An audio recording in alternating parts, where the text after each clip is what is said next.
Good afternoon everyone. Microsoft Excel के class में आज हम लोग सीखने वाले हैं क्रिएटिंग सैलरी शीट। है ना, सैलरी शीट कैसे बनता है। इसके लिए हमने एक डाटा तैयार कर लिया, जैसा कि आप देख पा रहे हैं। हमारा जो पहला हेडिंग है उसका नाम है एम्प्लॉय आईडी, और उसका डेटा पहले हम लोग को तैयार करना होगा। ये आपको खुद से भरना है। हर एम्प्लॉय का अपना एक यूनिक कोड होता है, आईडी होता है, वही यहाँ लिखना है। मान लिया जाए हमने E001 पहला कोड रखा, अगर इसी को क्लिक करके अगर कॉपी कर ले तो सबका कोड अपने आप बन जाएगा। आपको लिखने की कोई आवश्यकता नहीं है सबके लिए। नेम यहाँ पे लिखना है एम्प्लॉय का, तो यहाँ पे आप नाम जो है,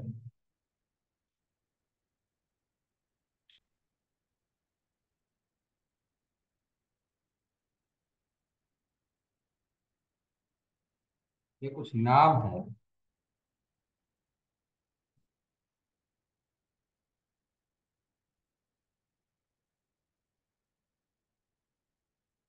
और यहाँ पर अदर्स जो नाम है,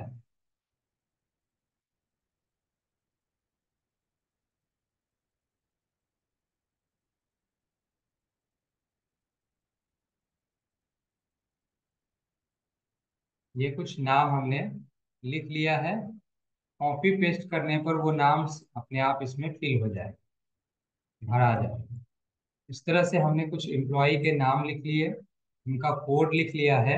अब उनकी ज्वाइनिंग तिथि जो है वो लिख लेते हैं। यहाँ एक्स्ट्रा स्पेस है, इसलिए डबल क्लिक अगर करेंगे बी और सी के बीच में तो ये ऑटो फिट के हिसाब से थोड़ा बाएं तरफ चला है। अब डेट ऑफ ज्वाइनिंग के लिए कंट्रोल के साथ सेमी कोलोन अगर दबाएंगे तो डेट खुद ब खुद आ जाएगा आज का। लेकिन इंटर मारने के बाद तो कुछ और ही आ गया। इसका मतलब यहाँ चौड़ाई कम पड़ रहा है, डबल क्लिक करिए, आ जाएगा। इसको सिलेक्ट करिए और एडिटिंग कैटेगरी में फिल नाम का ऑप्शन है, सीरीज है, इसमें मंथ लेकर के ओके कर दीजिएगा। तो ये अपने आप डेट सबकी एंट्री हो जाएगी। और यहाँ 2025 भी आ गया, जबकि हमको 2023 लेते तो ज़्यादा अच्छा था। सीरीज के अंदर अगर मंथ लेकर ओके करें तो 2024 तक आके ये कंप्लीट हो जाए। सिलेक्ट किया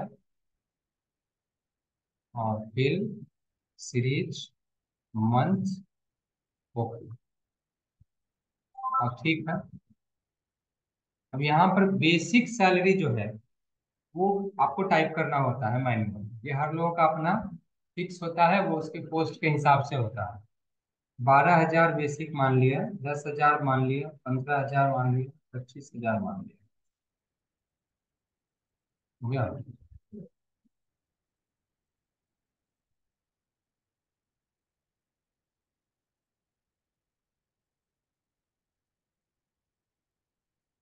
ये कुछ अलग अलग प्रकार के बेसिक पे स्केल टाइप हमने कर लिया है, जिस आधार पर हमें आगे चल के उसका अलग अलग प्रकार के जो इनकम पार्ट है या एक्सपेंसेस है उसको निकालना है।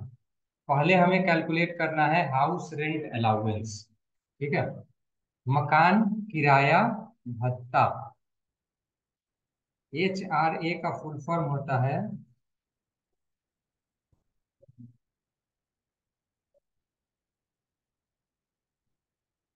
अलाउंस, मकान किराया भत्ता। HRA होता है, ये होता है मान लो 20% ऑफ बेसिक पे if basic greater than equal to 10,000।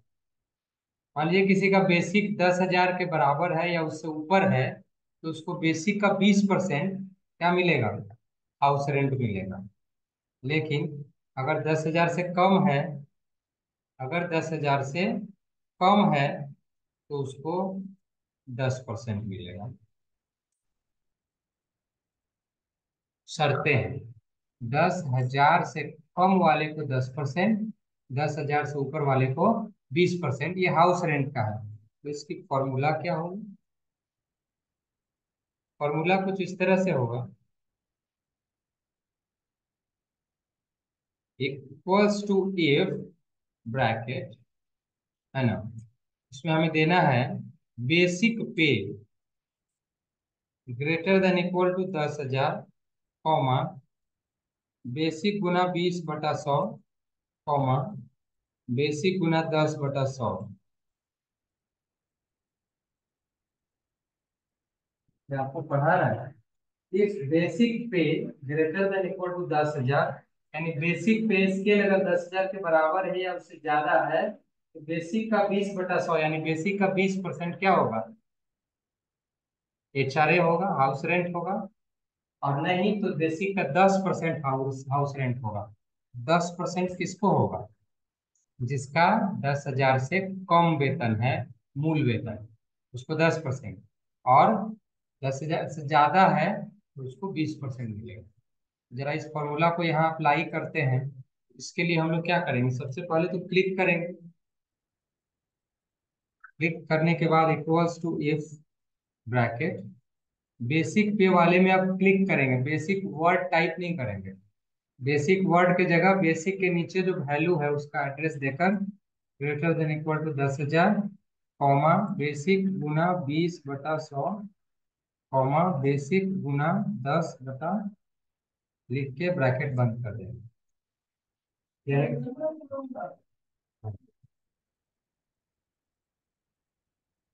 ये फॉर्मूला होगा। बेसिक अगर 10,000 के बराबर या उससे अधिक होता है तो बेसिक का 20% HRA होगा। अगर 10,000 से कम है तो बेसिक का 10% HRA होगा। इफ क्लॉज लगेगा इसमें, और पहले इसमें कंडीशन रहेगा, तब इसका वैल्यू रहेगा, ये अगला वैल्यू होगा। ये ट्रू वैल्यू है, ये फॉल्स वैल्यू है, और ये कंडीशन है। इफ तो लगा नहीं हुआ है। इसमें तीन पार्ट होता है। पहला पार्ट कंडीशन रहता है, कॉमा, दूसरा पार्ट ट्रू वैल्यू, और कॉमा तीसरा पार्ट फॉल्स वैल्यू। तीन चीज तो एकदम रहेगा ही रहेगा। वही हमने लिखा और एंटर किया, 2,400 रुपया हो गया। 12,000 है तो 20% के हिसाब से 2,400 होगा। नहीं, अब देखिए इसमें जिनका भी 10,000 या उससे ऊपर था बेसिक, उनका क्या हो गया? 20%। और जिनका 10,000 से कम है उनका 10%। आते हैं हम लोग आगे। बोनस किसको कहते हैं? बोनस, बोनस जो है वो एक तरह का इंसेंटिव होता है।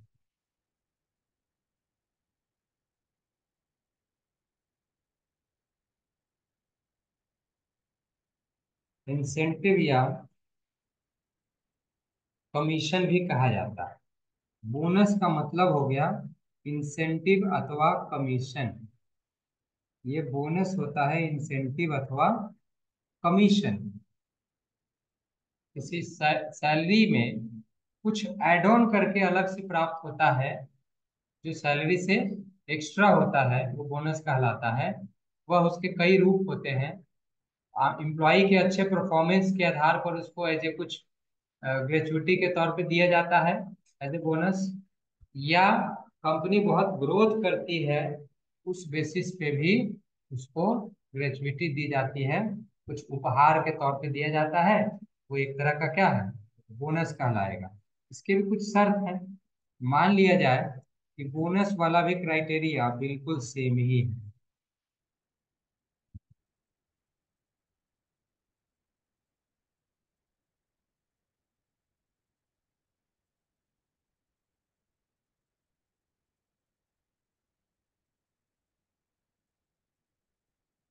ये 10% और 5% अगर है तो क्या होगा फॉर्मूला में? वैसे ही होगा formula, same to same.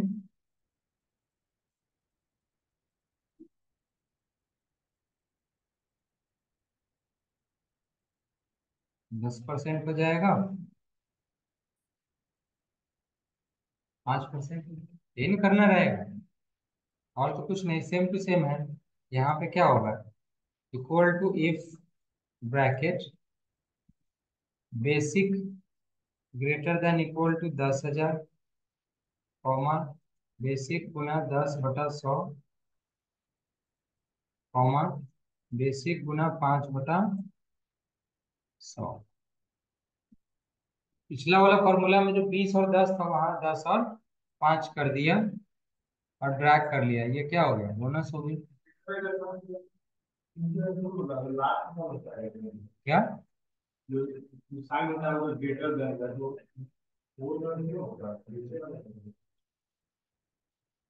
Greater than है, ग्रेटर देन है। 10,000 से ज्यादा या 10,000 तक भी होगा तो बोनस 10%। 10,000 से कम होगा तो 5%। ठीक है। इसी तरह टीए डीए भी है।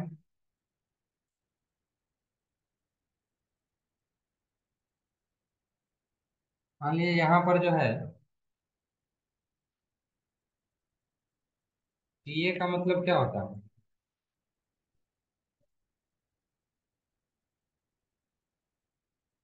ट्रांसपोर्ट अलाउंस, है ना, या ट्रैवलिंग अलाउंस, ये भी कह सकते हैं ना।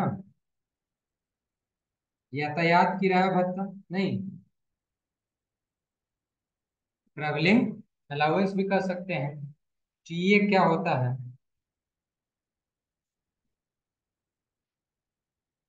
अगर टीए 5% और 10% के रूप में ही है, फिर तो फॉर्मूला सेम सेम हो जाएगा, होगा ना, ये सेम रह जाएगा। यहाँ पर equals to if bracket, basic वाले में हमेशा क्लिक रखिएगा, ये बात ध्यान रखिएगा। इक्वल टू 10,000 कॉमा बेसिक गुना 10/100 कॉमा बेसिक गुना 5/, सेम सेम होगा। जैसा कंडीशन रहेगा वैसा निकालिएगा। मान लीजिए आपको डीए निकालना है, और डीए क्या होता है, डीए का फुल फॉर्म होता है डियरनेस अलाउंस, महंगाई भत्ता, महंगाई भत्ता। मान लीजिए डीए जो है,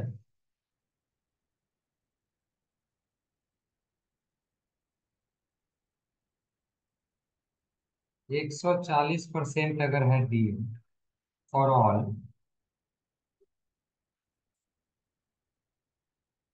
सब के लिए अगर 140% है जनरल है, तो इसका तो बहुत साधारण फॉर्मूला हो जाएगा, equal to basic Guna 140/100,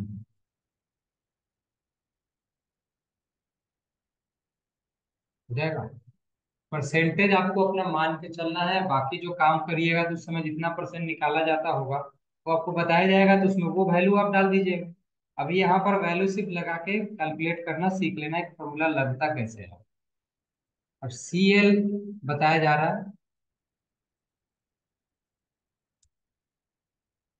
zero लिख के कंट्रोल इंटर किया तो सब में जीरो ही आ गया, इसका मतलब हो गया कि कोई भी आदमी एक भी दिन अपने काम में एबसेंट नहीं हो रहा है, उसका कोई सीएल नहीं लगेगा।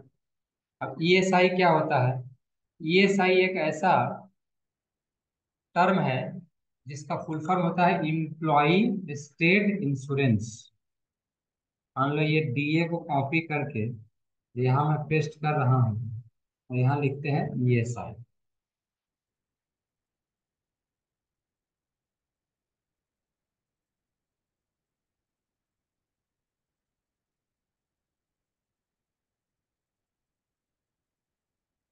इम्प्लॉय स्टेट इंश्योरेंस है, और इसका सपोज करिए कि आपके जो भी इनकम है उसका 5% अगर डीए इसमें जाता है ईएसआई में,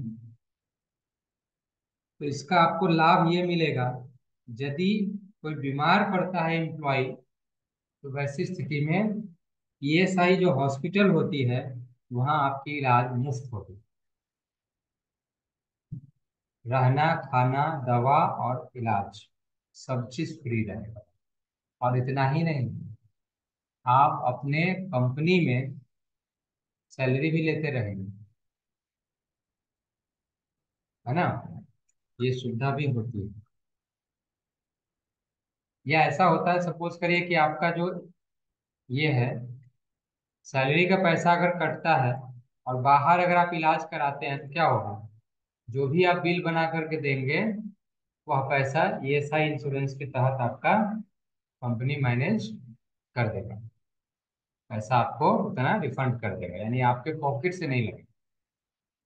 ये ईएसआई का फायदा है। अगर आप बीमार नहीं पड़ते हैं तो बुढ़ता खाता में जैसे नहीं डालते हैं पैसा, जिसका कोई रिटर्निंग नहीं है, बस उसी तरह से आप हर महीने जमा करते रहिए। रिटर्निंग 1 रुपया नहीं है, लेकिन रिटर्निंग कब होगा, जब बीमार पड़े। जितना का खर्चा आएगा वो दे देगा पैसा। कम से कम हेल्थ के मामले में निश्चिंत रहेंगे, इसी के लिए होता है। और ये कंपनी की तरफ से नियम होता है कि आपको लेना ही है। जैसे आम जनता में तो सब लोगों के पास हेल्थ इंश्योरेंस होगा नहीं, वैसे प्रधानमंत्री जी ने सबके लिए ऑप्शन कर दिया है कि आप आयुष्मान भारत कार्ड जो है उससे जुड़ जाइए तो 5 लाख तक का इलाज हो जाएगा। तो एक तरह का हेल्थ इंश्योरेंस है सबके पास गवर्नमेंट ऑफ इंडिया से, और उसका प्रीमियम भी आपको नहीं देना है। उसका प्रीमियम कौन भरेगा, गवर्नमेंट, और लाभ आपको मिलेगा। तो इसमें अगर इसका 5% है तो इसमें इक्वल टू साइन के साथ बेसिक गुना 5/100 लिखिए, ड्रैग करिए पूरे में, सबका निकल जाएगा कौन कितना कंट्रीब्यूशन करेगा। नहीं, 5% के तौर पे वो उसको बेनिफिट मिलेगा। क्या आप जानते हैं टीडीएस क्या होता है? टीडीएस जो होता है,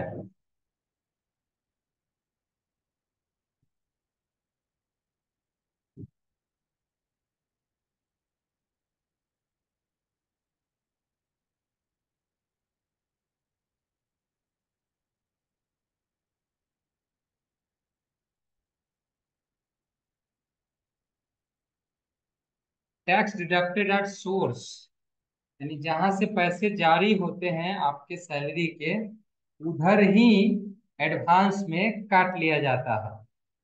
कितना, 10%, जिसको हम टीडीएस के नाम से जानते हैं।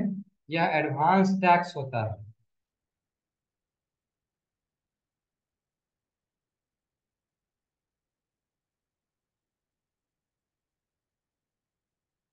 टैक्स डिडक्टेड एट सोर्स, है ना, उसमें आपका 10% आमतौर पे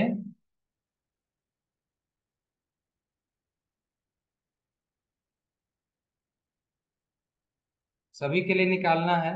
और ये सैलरी से महीने में डिडक्ट होते जाएगा। और जब हेलो, आ गया,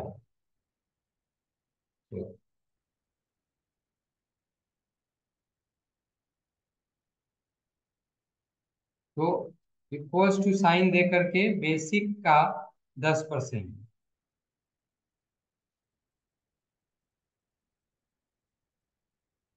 इतना पैसा हर महीने टैक्स के रूप में कट जाया करेगा, है ना। जो भी 1 साल का कलेक्शन होगा टैक्स का, जब आप अपना रिटर्न फाइल करेंगे तो उसमें टैक्सेबल अमाउंट अगर आपके ऊपर गिरेगा तो इसी जमा राशि में से वो माइनस होगा, और जो फाजिल राशि होगा वो आपको वापस मिल जाएगा। ये टीडीएस का फंडा होता है। उसके बाद आता है नेट पे। नेट पे क्या होता है, यह एक तरह की ग्रोस सैलरी होती है। इसको क्या बोलेंगे, ग्रोस सैलरी। इसको हम बोलते हैं ग्रोस सैलरी। कैसे निकालेंगे, equals to basic plus HRA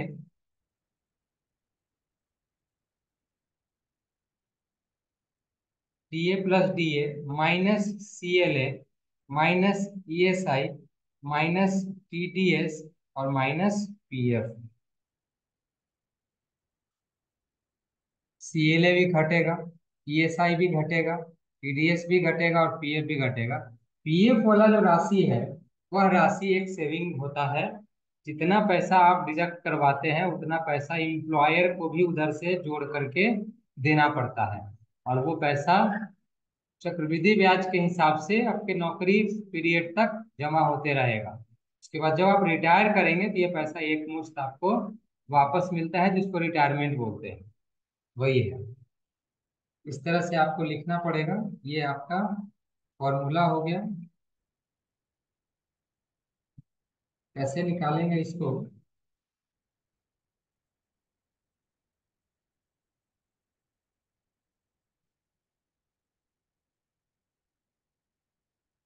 यहाँ पर हम लोग को नेट पे निकालना इक्वल्स टू बेसिक जोड़ HRA जोड़ बोनस जोड़ TA जोड़ DA minus CLA minus ESI minus TDS।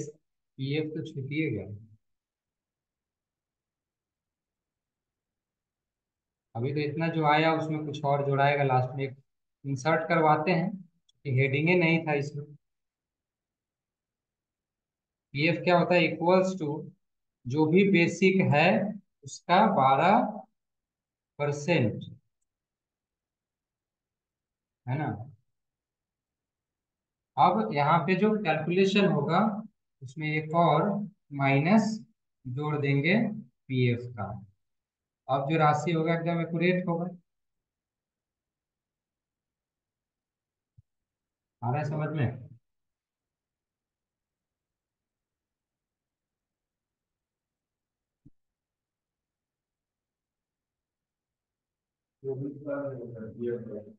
हम्म।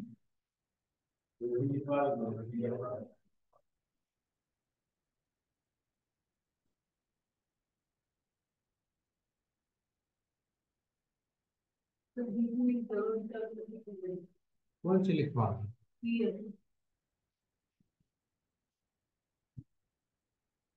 लिखे नहीं है क्यों?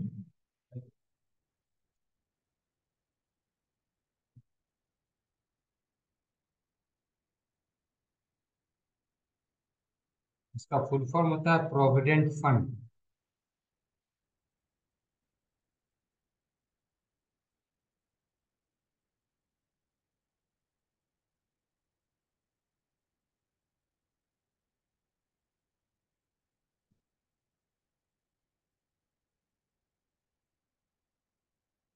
ठीक है ना। अब उसका हम आपको क्लिप जो है भेज देते हैं।